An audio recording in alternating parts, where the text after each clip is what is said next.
Oh, Bill, how are you? Okay, so tough acts to follow here. I'm not sure what there is left to be said about the South China Sea after the tribunal ruling.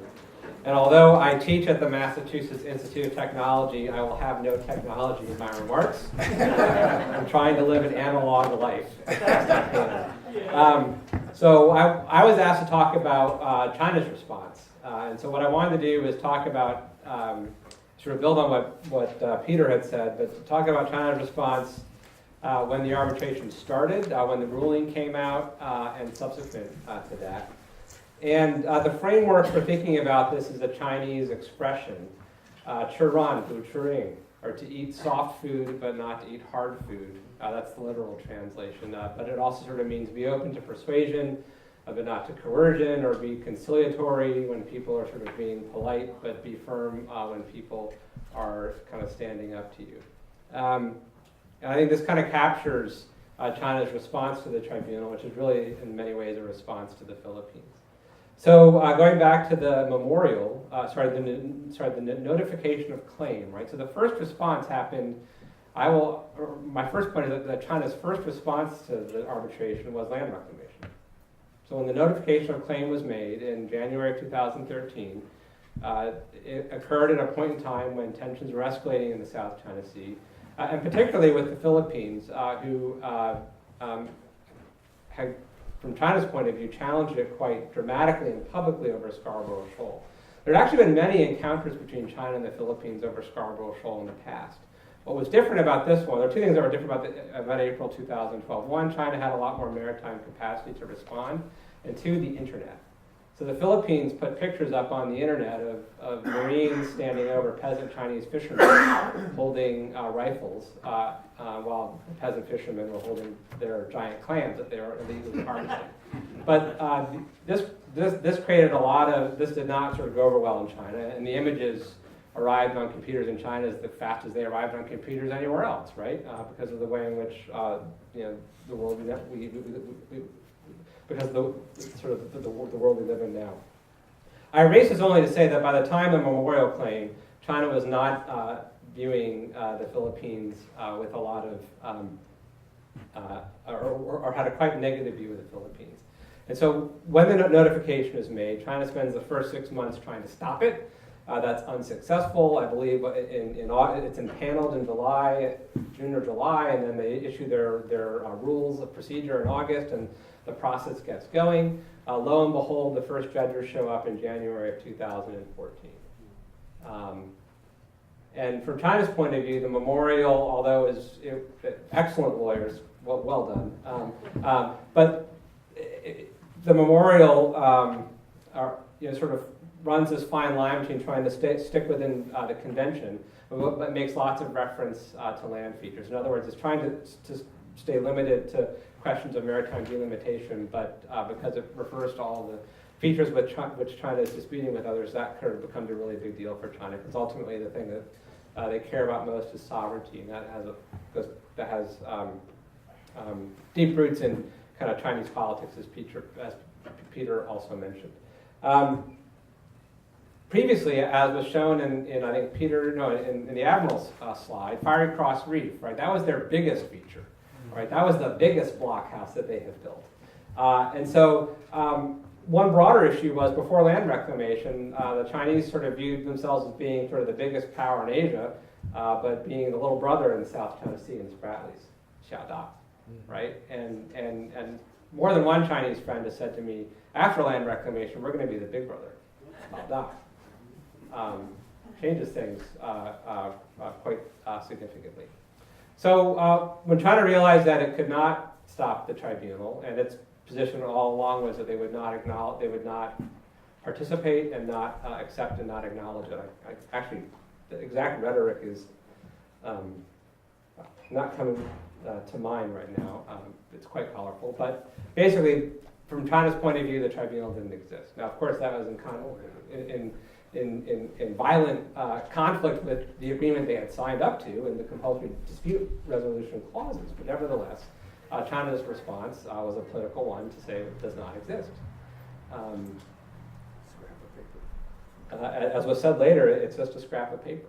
Now, so the initial response comes after the notification of claim in January of 2013, and in my view, it was the decision to engage in land reclamation and create a permanent, strong, powerful basis for China's presence in the South China Sea.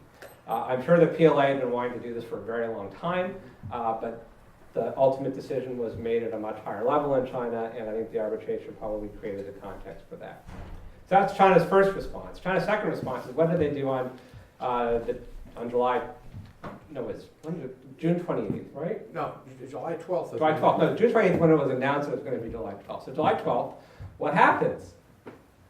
Nothing, basically. China issued a government statement, which they had prepared in advance. Now, it's an important statement of their position on the issue, and is important, two statements, yeah, an important kind of point of reference going forward.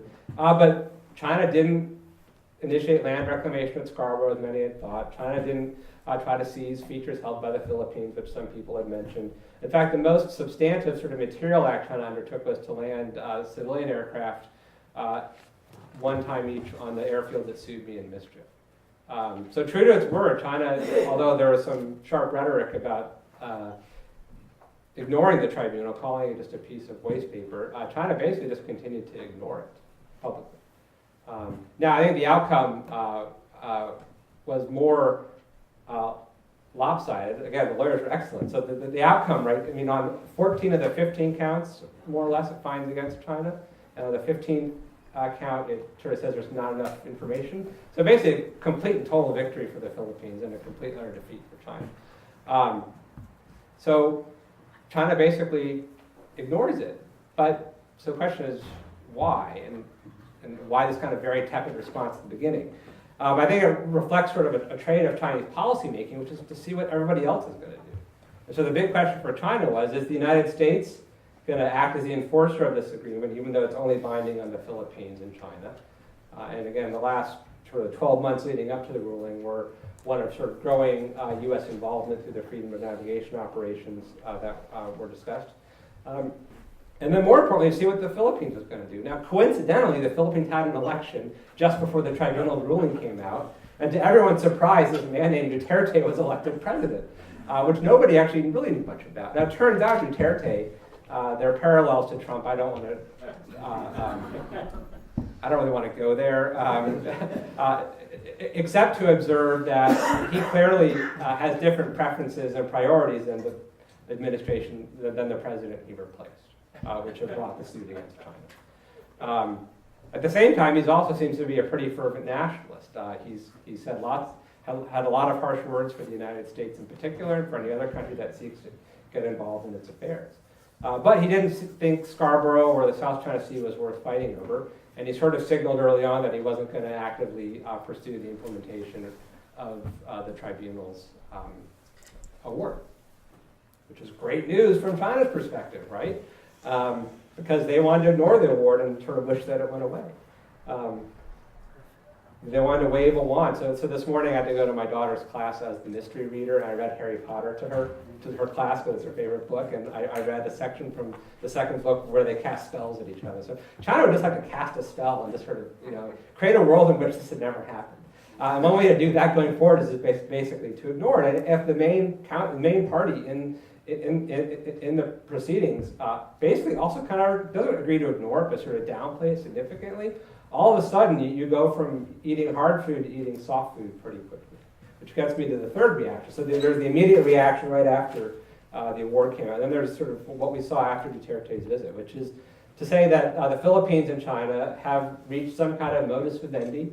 There doesn't seem to be much written down, but basically the agreement appears to be China will give the Philippines a tremendous amount of aid that actually no other country can give it, or at least can give it with the speed with which China can give it, given its surplus reserves. And the Philippines, in turn, will not basically adopt a confrontational policy in the South China Sea and push for the speedy implementation of the tribunal's award. And then what we saw was that as Peter mentioned, the fishermen who returned to the perimeter of the shoal. Turns out they had actually returned, I think, at times earlier. There's one picture satellite photo from May showing a lot of Philippine fishermen around, but even more come back, and it appears as if Again, this is not any of the documents that were released when Duterte went to Beijing, but that there was a consensus or some kind of an agreement that fishing would be permitted. I guess I'm less optimistic than Peter that they were doing it because of the way in which UNCLOS was applied as traditional fishing rights. I think they were doing it as a way of giving Duterte something he could bring home to his people and to their good progress. It may have the same effect as what Peter mentioned. I'm just not sure that was China's reasoning. So going forward, how will China react in the future?